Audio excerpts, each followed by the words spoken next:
All right, video 4 of gas unit. We're going to look at a couple of different laws in this one.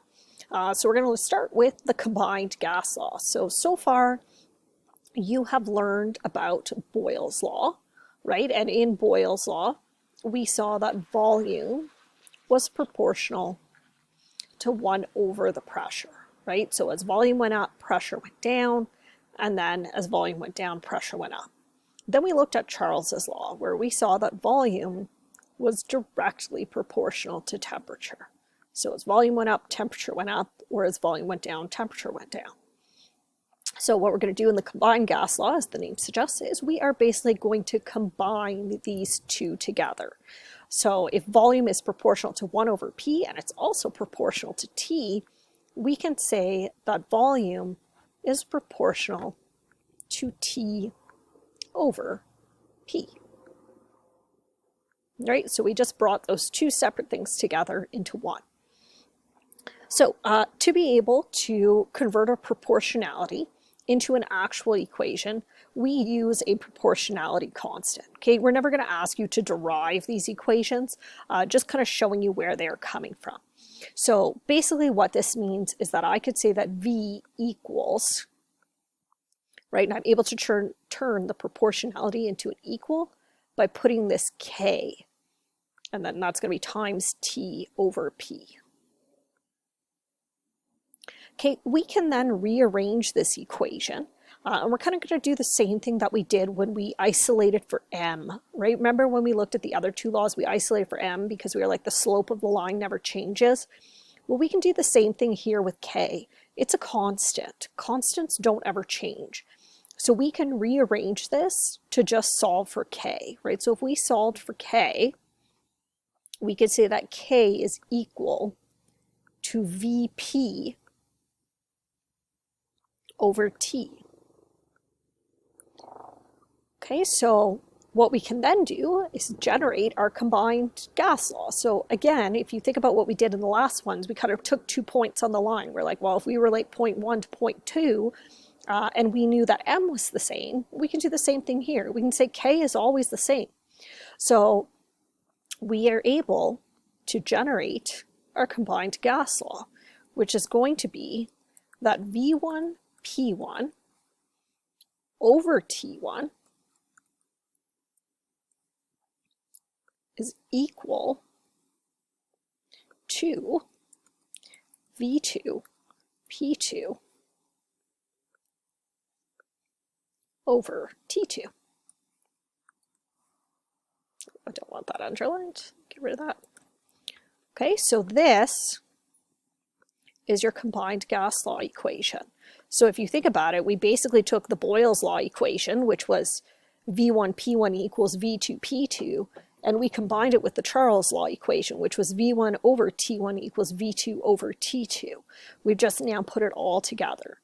So this would be the equation that you would use if both pressure and temperature change, right? When we talked previously about Boyle's law, we said temperature had to stay the same. And that's because our equation didn't account for it. And then we talked about Charles's law, we said that pressure had to stay the same because we weren't accounting for that. So this is the equation that we would use if both the pressure and the temperature changed. This is going to be able to account for both of those changes in one equation. Okay, so similar to Charles's law, you do again have to be careful when you are rearranging, especially if you're trying to solve for a temperature because they are on the bottom. You have to make sure that you're not solving for the inverse, which is what would happen if I left the T over here. I would have to move it up over here, which would mean moving pretty much everything else, okay? You still want to take the time to check your answer, right? Think about, does it make sense? It is a little more challenging in that sometimes the pressure will tell you one thing and the temperature will tell you the opposite. But if that were to happen, you should kind of expect that your volume wouldn't have changed significantly, right? But if they both say that the volume should have decreased, I should expect a smaller number. If they both say it should have increased, then obviously I should expect a larger number. So other things to make sure you are watching for, right? Volume has to be the same unit, doesn't matter what unit. Pressure has to be the same, doesn't matter what unit.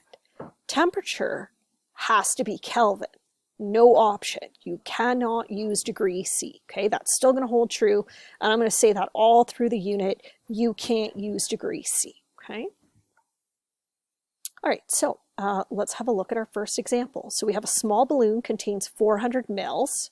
So we have V1, still in underline mode. So we have V1 equaling 400 milliliters.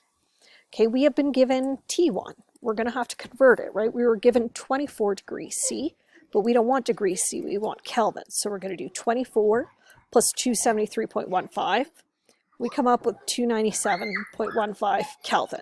Okay, that's going to be our T1. Okay, P1, the question tells us that we have 101.325 kilopascals. Okay, so there's all our one set. Now we look at our two set, right? So V2 is what we are trying to find, right? We don't know what V2 is. Okay, T2, we're told it's 10 degrees. So we have to do 10 plus 273.15, so we come up with 283.15 Kelvin. Okay, our second pressure is going to equal 95 kilopascals. So the temperature decreased, which means I expect the volume to decrease. My pressure also decreased, but pressure should do the opposite to volume. So one is telling me a decrease, one is telling me an increase. So I'm probably going to find that that volume doesn't actually change too much. So we have our starting equation, which is V1, P1, and that is all over T1. That's equal to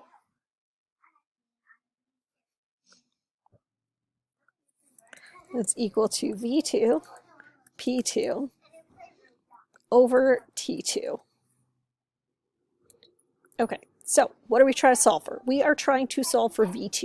So that means the P2 needs to move and the T2. So because the P2 is up here, it's going to go down there. And the T2 is going to move up here. Okay, so we are going to wind up with V2 is equal to V1, P1, T2, right? Because the T2 moved up to the top. And that is going to be over T1, P2, because we moved the P2 down, okay? So now that we have that, we need to plug our stuff in. So again, watch where you're plugging things. Make sure you are popping them into the right spots. So V1 is 400 milliliters. P1 is 101.325 kilopascals. And then we had T2, which is 283.15 Kelvin. Okay, and that's divided by T1, which is 297.15 Kelvin, times P2, which is 95 kilopascals. Okay, let's make sure our units are actually going to cancel and give us what we want, right? So Kelvin cancels, kilopascals cancels. I am solving for milliliters, okay? So this is going to equal, so we're going to do 400 times 101.325 times 283.15 divided by 297.15 and also divided by 95. So I get 407 milliliters, which is kind of what we expected, right? We said that one said it would increase, the other said it would decrease. So we find that it really only changed by 7 mils, which is more or less what we are anticipating, okay? All right, so next law to look at is combining volumes of gases. This is known as the law of combining volumes. Okay, we kind of already looked at this when we looked at gas stoich.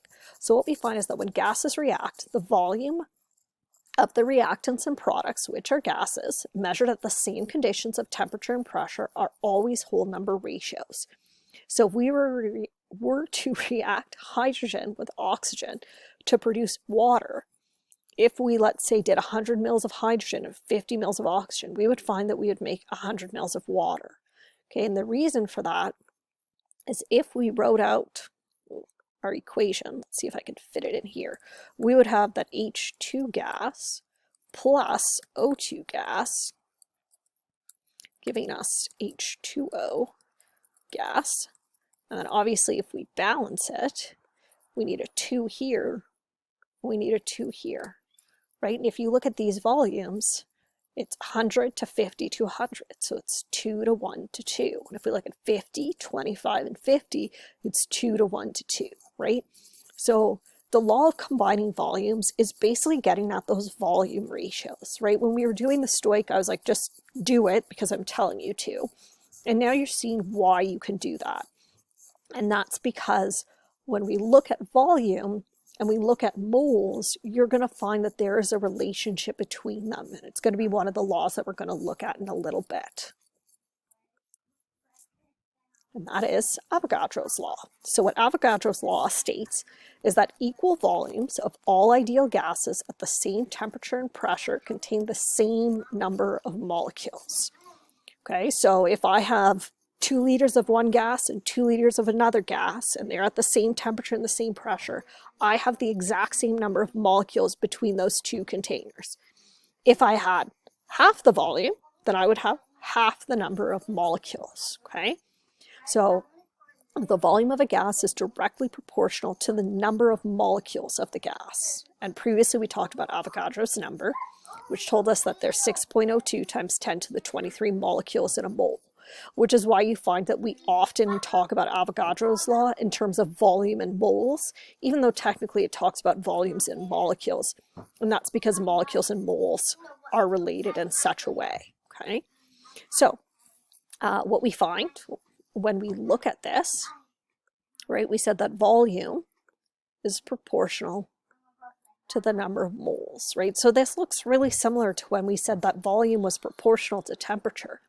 So what we find for our Avogadros law is that we get basically the same equation as we had for temperature, which is that V1 over N1 equals V2 over N2. All right, I'm just going to pause for a second here. Okay, so that's your Avogadros law. I don't want to say we don't use it. We use it more to help explain things and not so much as an actual equation. You might have 1 or 2 examples in your practice book that kind of go with this, but we don't generally tend to ask you a lot of questions about relating volume to moles. It tends to be more theory-wise that you want to recognize that the greater volume we have, the greater moles we have, and the smaller volume we have, the less moles we have. And that is obviously for when temperature and pressure are constant. If they're not constant, then we have to account for those because they are going to change, right? That's just like when we talk about Boyle's law, we said temperature had to be constant, moles had to be constant, right? We find when we use each of these laws individually, everything else has to stay constant. And we're going to see that there's different equations that we use when everything changes. Okay, so next thing is molar volume of gases. So you've actually already used molar volume of gases, right? This 22.4 and 24.8 should seem kind of familiar to you, right? We used that when we looked at our gas stoic. We said at STP and SATP, which were some standard sets of conditions, that we could use those. Okay, so let's start by just talking about what actually is molar volume. So according to Avogadros' law, the volume of 1 mole of gas should be the same as the volume of a different mole of gas as long as the temperature and pressure stay constant. So molar volume basically tells us what volume 1 mole of gas occupies.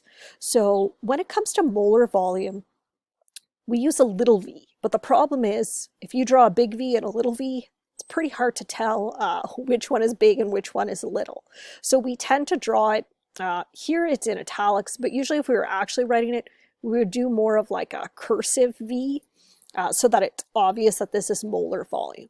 Okay, so we calculate molar volume by taking the volume, that came in a lot bigger than I meant it to, and dividing by the number of moles, right? This is why the unit for molar volume is liters per mole, right? It's not concentration, which is moles per liter.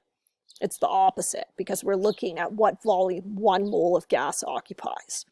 Okay, and what we find is that molar volume is specific to a set of temperature and pressures. So different temperatures and different pressures are going to have different molar volumes. But if I have two gases at the same temperature and pressure, they're going to have identical molar volumes.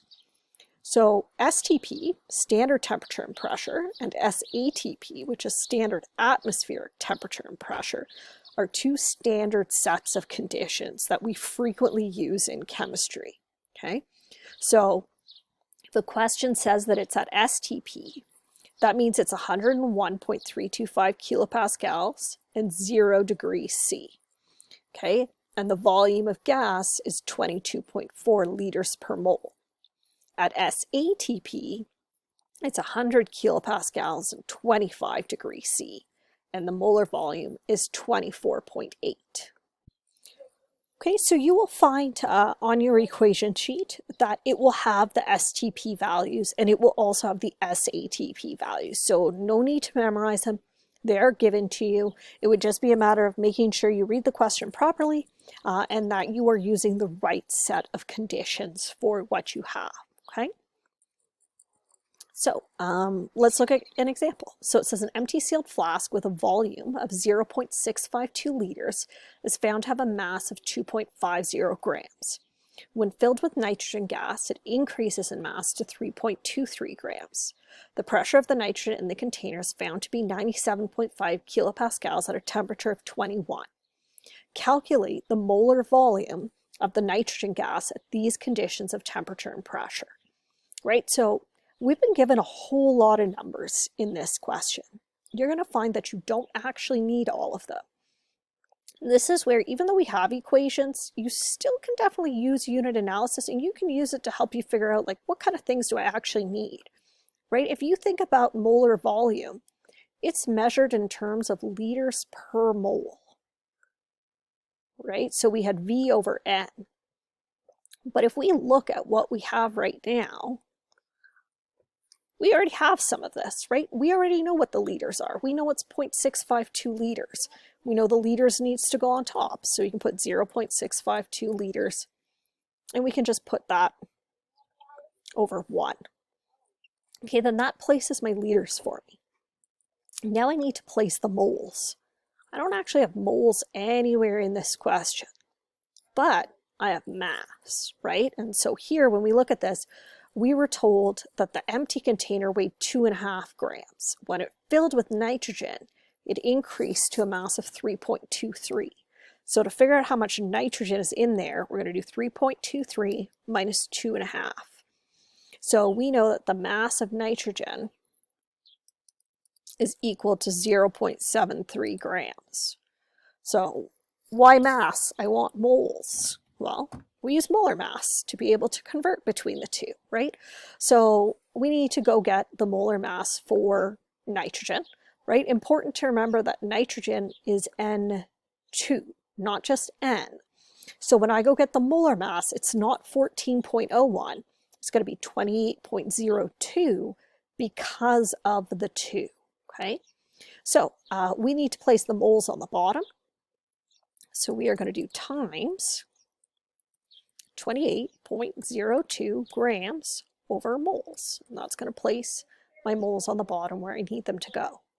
Now I need to be able to get rid of grams. So to get rid of grams, I'm going to put them on the bottom. So we're going to do times 1 over 0.73 grams. Okay, then from here, we look at our units. We can get rid of the grams. We're left with liters per mole, right? I could also have done this separately and calculated moles separately and then plugged into the equation and done the volume over the moles. That works as well. Doesn't really matter. This just lets you do it all in one instead of doing it as two separate things. Do remember, if you do choose to do it as two separate things though, that when you calculate moles, you want to use the answer on your calculator in the next step, okay? Otherwise, your answer is going to be off. So 0.652 times 28.02 divided by 0.73. I get 25. That's just 25 because the mass here only had 2 significant digits in it. So liters per mole. Okay, and there is my molar volume. Okay, so at those particular sets of temperature and pressure, that's the molar volume that we have. Okay, so that's basically your combined gas law, the law of combining volumes, Avogadros law, and which law did we just do? Molar volume. Okay, so a bunch of laws, but all pretty quick and easy.